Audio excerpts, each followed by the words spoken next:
ആദ്യമായി Durand cup semifinal യോഗ്യത നേടാനുള്ള കേരള ബ്ലാസ്റ്റേഴ്സിന്റെ മോഹങ്ങൾ പൊലിക്കും. അവസാന ക്വാർട്ടർ ഫൈനൽ മത്സരത്തിൽ മഞ്ഞപ്പട ഏകപക്ഷീയമായ ഒരു ഗോളിന് ബംഗളൂരു എഫ്സിയോട് കീഴടങ്ങി.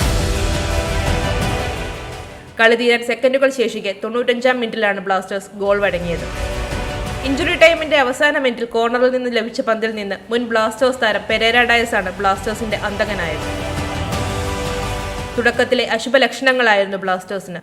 കളി തുടങ്ങി ആദ്യ മിനിറ്റിൽ തന്നെ കേരള ബ്ലാസ്റ്റേഴ്സ് ഗോൾ കീപ്പർ സോംകുമാറിന് പരിക്കേറ്റു. 4-ാം മിനിറ്റിൽ സോംകുമാറിന് പകരം സച്ചിൻ സുരേഷ് ബ്ലാസ്റ്റേഴ്സിന്റെ വല കാക്കാനെത്തി.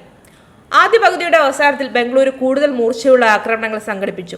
43-ാം മിനിറ്റിൽ ബോക്സിനടുത്തു നിന്ന് പെരേര ഡയസ് ശക്തമായ ഷോട്ട് ഉതിർത്തെങ്കിലും കീപ്പർ സച്ചിൻ തടുത്തിട്ടു. തുടക്കത്തിൽ പന്ത് കൈവശം വയ്ക്കുന്നതിലും മുന്നേറ്റങ്ങൾ നടത്തുന്നതിലും ബ്ലാസ്റ്റേഴ്സ് മേൽക്കൈ നേടി. ഗോൾ രഹിതമായ ഒന്നാം പകുതിക്ക് ശേഷം ബംഗളൂരുവിന്റെ തുടർച്ചയായ മുന്നേറ്റങ്ങളോടെയാണ് രണ്ടാം പകുതി ആരംഭിച്ചത്.